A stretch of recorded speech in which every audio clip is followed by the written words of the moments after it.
அனைவருக்கும் வணக்கம். இந்த ஜனநாயகன் ரிலீஸ் தொடர்பான விஷயத்தில் பார்த்தீங்கன்னா அந்த படத்தை நாங்கள் வந்து மறு தணிக்கைக்கெலாம் அனுப்ப மாட்டோம், நாங்கள் டேரெக்டாக கோர்ட்டில் கேஸ் போட்டு பார்த்துக்குறோன்னு சொல்லிட்டு வேணும்னே வம்படியாக உயர்நீதிமன்றத்தில் ஒரு கேஸை போட்டாங்க இந்த படத்துடைய தயாரிப்பு நிறுவனம். இப்போ பார்த்தீங்கன்னா அந்த வழக்கை வந்து வாபஸ் வாங்கியிருக்காங்க. எதுக்குன்னு பார்த்தீங்கன்னா இப்போ நாங்கள் மறுதணிக்கைக்கு அனுப்புகிறோம், நாங்கள் சென்சார் போர்டுக்கிட்ட எல்லாம் பேசிட்டோம், இப்போ நாங்கள் அனுப்புகிறோம், அதனால வாபஸ் வாங்குறோம்னு சொல்லிட்டு வாபஸ் வாங்கியிருக்காங்க.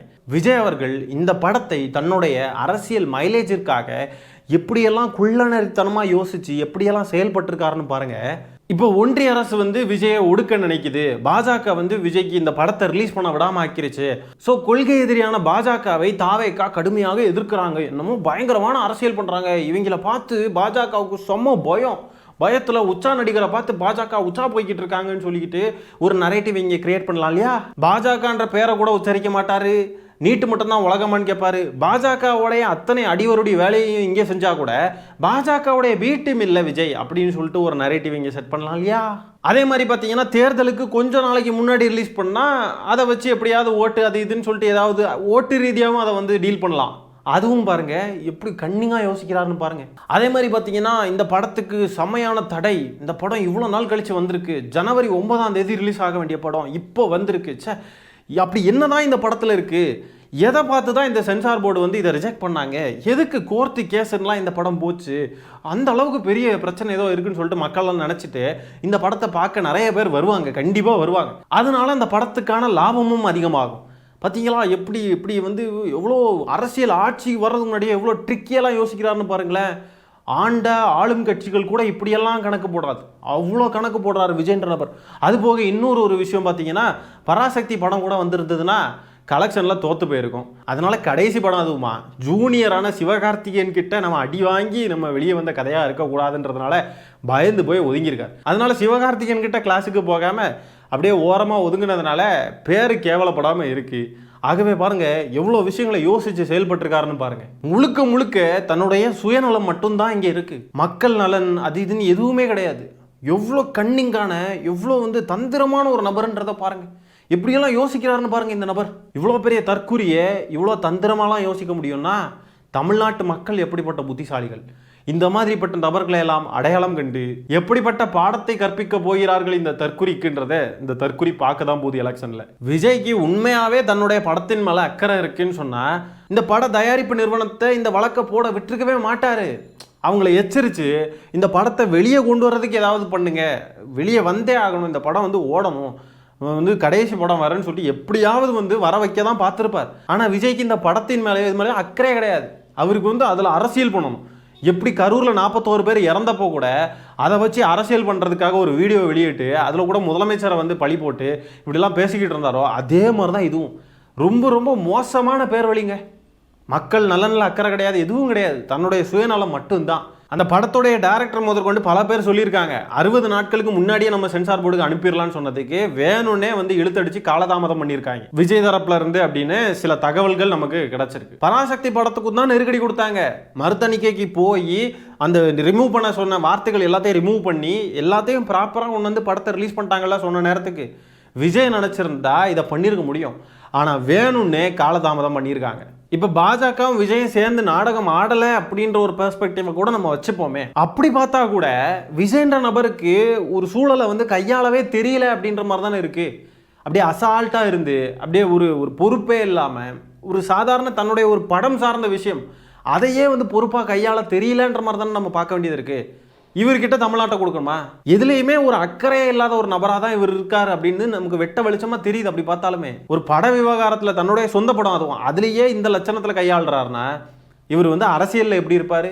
இதுதான் அவருடைய ஆளுமை திறன். இதில் ரெண்டு பாசிபிலிட்டிஸ் தான் இருக்குது. ஒன்று விஜய் நம்பர் 1 சுயநலவாதி, இல்லைன்னா நம்பர் 1 தற்குறி, அக்கறையே இல்லாத ஒரு தற்குறி.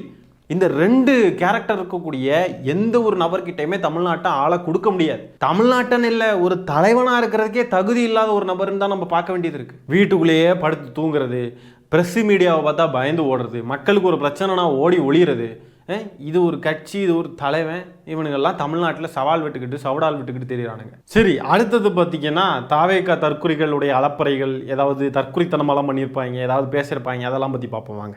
இது ஏதோ பதவிக்காகவோ பணத்துக்காகவோ வரல, நல்லா நம்ம யோசிச்சு பார்க்கணும்.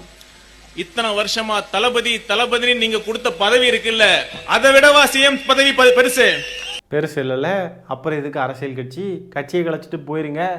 சினிமாவில் போனீங்கன்னா தளபதி தளபதின்னு தான் கத்திக்கிட்டு இருப்பாங்க, அது போதுமே உங்களுக்கு. ஏண்டா சிஎம் பதவியை விட இந்த விசில் அடிச்சான் குஞ்சுகள் தளபதி தளபதின்னு சொல்கிறது பெரிய பதவியாடா. இந்த ஆள் வேற முன்னாள் IRS அதிகாரி, நல்ல அறிவாளி தான், நல்ல அறிவாளி. எப்படி தான் இந்த ஆள்லாம் படித்து தான் போனாரா என்னன்னு ஒன்றும் தெரியல. நம்ம ஊரில் ஏன் கேட்கலன்னா, காதை பொத்தி வாயை பூட்டிக்கிட்டு இருந்தோம்னா கேட்காது, கண்ணை மூடிட்டு இருந்தோம்னா எதுவும் தெரியாது. அதனால பூனை கண்ணை மூடிக்கொண்டால் உலகம் உருண்டோ இருண்டோ விடாது முதல்வர் சொன்ன மாதிரி ஆணவ படுகொலைக்கு ஒரு ட்வீட் போட்டாருன்னா, ஒரு வார்த்தை பேசினார்னா இலங்கை வரைக்கும் அது எதிரொலிக்குதுன்னு சொன்னீங்க. பட்ஜெட் பற்றி ஒரு ட்வீட் போட்டிருந்தாருன்னா மோடி அவர்கள் வரைக்கும் கேட்டிருக்கோம், நிறைய விஷயங்கள் தமிழ்நாட்டுக்கு கொடுத்துருப்பாரு. பதில் சொல்ல தெரிஞ்சாதானே தலையை எப்படி ஆட்டிக்கிட்டு இருக்காப்புல இந்த நபர். தாவேக்கா ஆதரவாளர் இல்லை, இவர் தாவேக்கால சேர்ந்துட்டார் போல. ஒரு ட்வீட் போட்டாருன்னா இலங்கை வரைக்கும் எதிரொலிச்சு தான். இந்த கச்சத்தீவு விவகாரத்தில் விஜய் ஏதோ ட்வீட் போட்டாருன்னு இலங்கையில் இருக்கிறவங்க எல்லாம் கொந்தளிச்சாங்களாம். அதை வச்சு ஏதோ பெருமையாக பீத்திக்கிட்டு இருந்தானுங்க. சரி, அவ்வளோ பவர் இருக்கு, அவ்வளோ இன்ஃப்ளூயன்ஸ் இருக்கு, அவ்வளோ எல்லாரும் உங்களை பார்த்து பயப்படுறாங்கன்னு சொன்னா ஒரு ட்வீட் போடலாமே பட்ஜெட்டுக்கு எதிராக. இவனுங்கெல்லாம் எப்படி தான் டிபேட் ஷோக்கெல்லாம் வரானுங்கன்னே தெரிலங்க. ஐயோ பாவம், பரிதாபம்.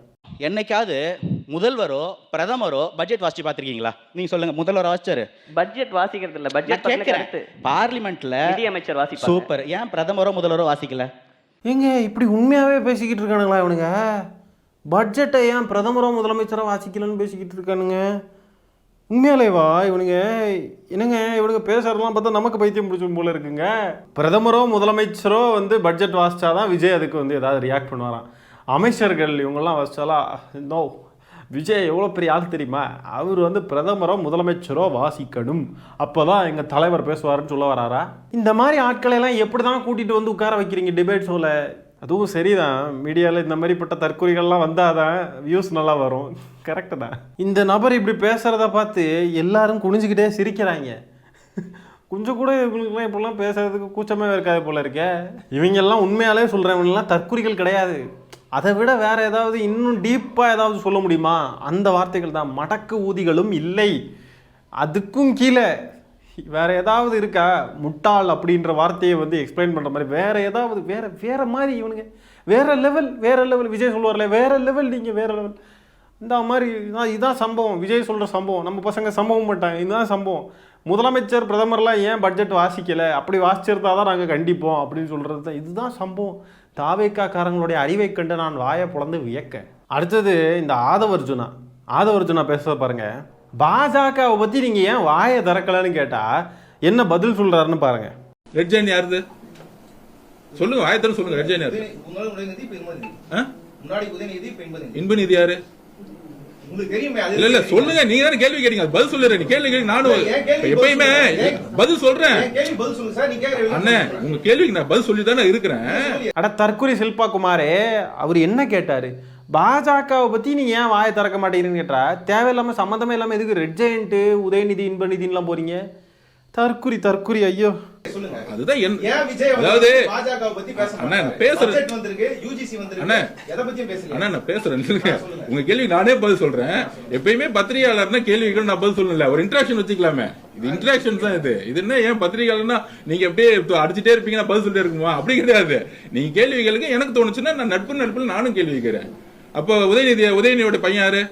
இப்போ பாஜகவை நீங்க ஏன் பேச மாட்டேங்கிறீங்கன்றதுக்கும் உதயநிதி அவர்களுடைய பையனை பத்தி பேசுறதுக்கு என்ன சம்மந்தம் இருக்கு? அதை பத்தி ஏன் பேசணும்? இல்ல இல்ல நான் என்ன நான் கேள்வி கேட்டதுக்கு பதில் சொல்லுங்க பிரதர். யாருன்னு கேட்டேன், இன்பநிதி யாருன்னு கேட்டேன். இன்பநிதியோட தாத்தா யாரு? இல்லங்க நில்லுங்க, கேள்வி கேட்கறதுக்கு பதில் சொல்லுங்க. அது ஏன் முக ஸ்டாலின் சொல்றதுக்கு ஏன் பயப்படுறீங்க? சொல்லுங்க, கொஞ்சம் வாயத்தானே சொல்லுங்க. அப்ப சொல்லுங்க பிரதர். நான் ரொம்ப ரொம்ப சீரியஸா வரீங்க, ஜாலியா பேசுங்க மேடம். இல்ல மேடம் ஒரு நிமிஷம் இல்ல மேடம், நான் அதுதான் பதில் வரேன். பதிலே வராது, சுத்தி போட்டு அடி நடிக்கிறாங்க. பதில் வருதா வாயில இருந்து? ஒரு வார்த்தையாவது வருதா பாருங்க.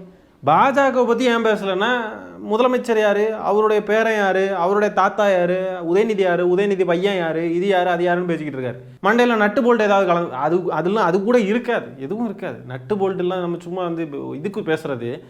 மண்டையில் மூளைன்னு ஒன்று தாவேக்காரனுக்கு கிடையாது. எவனாவது இப்படியெல்லாம் பேசி பார்த்துருக்கீங்களா?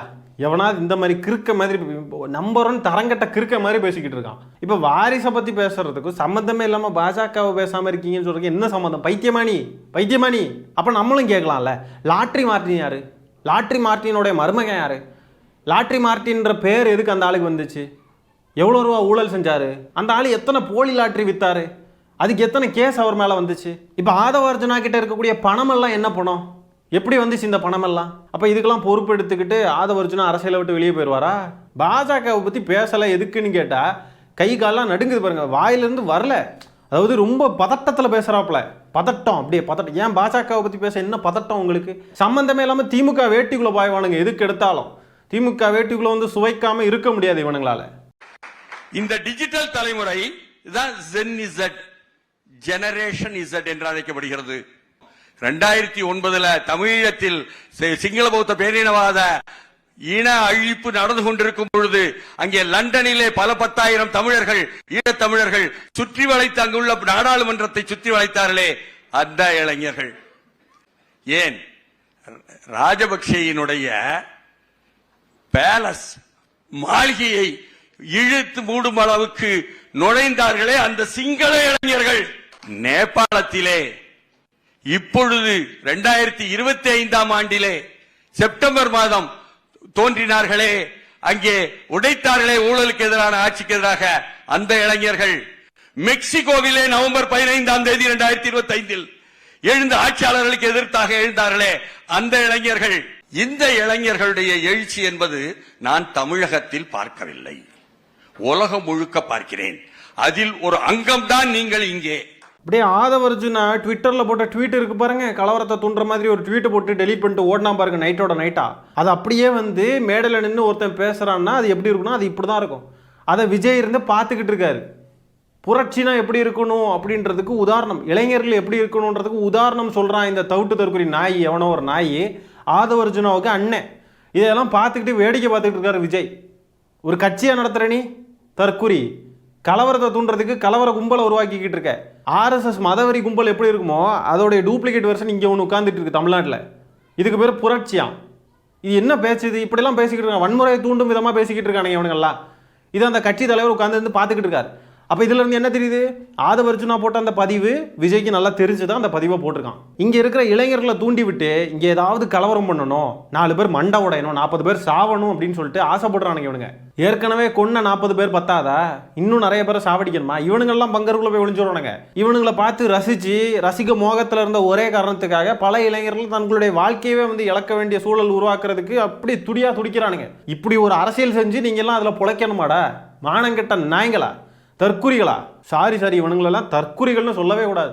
ரொம்ப தெளிவாக இருக்கானுங்க, ரொம்ப தெளிவாக இருக்கானுங்க. தமிழ்நாட்டை எப்படி கூறு போடலாம், எப்படி நாசமாக்கலாம், இளைஞர்களெல்லாம் எப்படி மண்டையை கழுவி நம்ம பக்கம் வர வச்சு நம்ம எப்படி நம்ம சுயநலமாக இருக்கலாம், எப்படி ஆட்சியை பிடிக்கலாம். இங்கே இருக்கிற ஆட்சியெல்லாம் கவிழ்க்க முடியாது. இங்கே திராவிட கட்சிகள் தான், ஒன்று திமுக வருது இல்லைன்னா அதிமுக வருது, அதை தாண்டி யாராலையும் வர முடியாது. எவ்வளோ பேர் எவ்வளவோ போராடி பார்த்துட்டாங்க. இங்கே ஆட்சியை பிடிக்கணும்னா இந்த மாதிரி எதையாவது செய்யணும், ஆட்சி மேலே வந்து அபாண்டமாக பழி போடணும். ஆதாரமே இல்லை, ஊழல்னு சொல்லிக்கிட்டே இருக்கானுங்களே இல்லையே, ஆதாரம்னு ஒன்று கிடையாது. ஆதாரம் இல்லாமல் எதுவும் பண்ண முடியலையே, மக்கள்கிட்ட நிரூபிக்க முடியலையே. அதனால என்ன பண்ணலாம், இங்கே ஏதாவது செஞ்சு ஒரு கலவரத்தை உண்டாக்கி விட்டா அது ஆட்சிக்கு எதிராக திரும்புகிற சூழல் உருவாகும். இதை வச்சு நம்ம ஆட்சியை பிடிச்சிடலான்னு ஒரு கேவலமான தப்பு கணக்கு போட்டு ஒரு அடிப்படை மனிதத்தன்மை இல்லாத ஒரு எச்சத்தனமான ஒரு எண்ணத்தோட திரியிறானுங்க இந்த தாவேகாரனுங்க. நம்ம பல இடங்கள்ல எடுத்து சொல்லிக்கிட்டே இருக்கோம். இதை நீங்க வேணா பாருங்க, இவனுக்கு எங்கேயாவது ஒரு இடத்துல இவனுங்கெல்லாம் குரூப் கிரியேட் பண்ணி வச்செல்லாம் பேசிக்கிட்டு இருந்தானுங்க. நம்ம எங்கேயாவது கலவரம் பண்ணணும், ஏதாவது பிரச்சனை பண்ணணும், அது இதுன்னு சொல்லிட்டுலாம் குரூப்பெல்லாம் ஃபார்ம் பண்ணி வச்சு பேசிக்கிட்டு இருந்தானுங்க. இதெல்லாம் நம்ம ஏற்கனவே நம்ம காணொலிகளாக போட்டிருக்கோம். எங்கேயாவது ஒரு இடத்துல இவனுங்க ஏதாவது செய்ய முயற்சி பண்ணுவாங்க. இந்த ஜனநாயகன் படம் ரிலீஸ் ஆகாதுன்னு சொன்னதுக்கே அதுக்கே வந்து பார்த்தீங்கன்னா இந்த அணில் குஞ்சுகள் அங்கங்கே பேசிக்கிட்டு இருந்தாங்க. வெளிப்படையாக பொது வெளியிலே பேசுகிறானுங்க. ஜனநாயகன் படம் மட்டும் ரிலீஸ் ஆகலைன்னா நாங்கள் கலவரம் பண்ணுவோம், ஏதாவது பண்ணுவோம் அப்படின்லாம் அப்போ கூட பேசுனானுங்க. இப்படிப்பட்ட கலவர புத்தி கொண்டவனுங்க தான் இவனுங்க. ஏதாவது செய்யணும்னு சொல்லிட்டு துடிச்சுக்கிட்டு இருக்கானுங்க. ஆனால் அவனுங்களுக்கு தெரியல, அவனுங்க பருப்பு தமிழ்நாட்டில் வேகாது. இது மக்களுக்கு நல்லாவே தெரியும். இவனுங்க எதுக்கு இதெல்லாம் முயற்சி பண்ணுறானுங்க, என்ன வேணால் செய்யட்டு. அவனுங்களுக்கே இவ்வளோ அறிவு இருக்குது, இவ்வளோ செய்வானுங்கன்னா மக்கள் அதை விட அறிவாளிகள், அதை விட புத்திசாலிகள். எவனை எந்த இடத்துல வைக்கணும், எவனை எப்படி வைக்கணுன்றத மக்கள் நல்லாவே முடிவு பண்ணுவாங்க. இந்த தாவேகான்ற கட்சி முற்றிலும் தமிழக அரசியலில் இருந்து துடைத்து எரியப்பட வேண்டிய ஒரு கட்சி. இந்த கட்சி வந்து தமிழ்நாட்டுக்கும் தமிழ்நாட்டு மக்களுக்கும் ரொம்ப ரொம்ப ஆபத்தான ஒரு கட்சி. இதை நம்ம மீண்டும் மீண்டும் சொல்லிக்கிட்டே இருக்கோம். தொடர்ந்து காணொளிகள் பதிவிட்டுக்கிட்டு வரோம். கெட்டது நம்மளை அண்டாமல் இருக்கணும்னா சில பேர் அதுக்காக நின்று போராட வேண்டியது இருக்கு. நல்லதை நோக்கி போறதுக்கு நிறைய பேர் கையை பிடிச்சி கூட்டிட்டு போவாங்க. அந்த வேலையை சில பேர் பார்க்குறப்போ இந்த மாதிரிப்பட்ட கெட்டவங்க கூட சண்டை போடுறதுக்கும் அவங்கள எதிர்த்து பிரச்சாரம் பண்றதுக்கும் சில பேர் வேலை பார்த்து தான் ஆகணும். அந்த வேலையை தான் நம்ம பார்க்குறோம். நல்லதை நோக்கி போகணும்னா கெட்டதெல்லாம் ஒழிச்சு தாங்க ஆகணும். வேற வழியே கிடையாது. நான் சொல்றது அரசியல் ரீதியாக சொல்றேன். அவங்கள மாதிரி நம்மளும் கலவரத்தை தூண்டுறவங்க இல்லைனா மனிதாபிமானமற்று செயல்படக்கூடியவங்களா நம்ம இருக்க போகிறது கிடையாது. அரசியல்லேருந்து இவங்களெல்லாம் தூக்கி தூர எறிஞ்சாலே போதும். மொத்தமாக இந்த குரூப்பே காணாமல் போயிடுவானுங்க. அதை மட்டும் நம்ம செஞ்சால் போதும். சிறப்பாக இருக்கும் நம்ம தமிழ்நாடு. சரி மக்களே, இந்த காணொளியை நான் இத்துடன் நிறைவு செய்து கொள்கிறேன். நன்றி, வணக்கம்.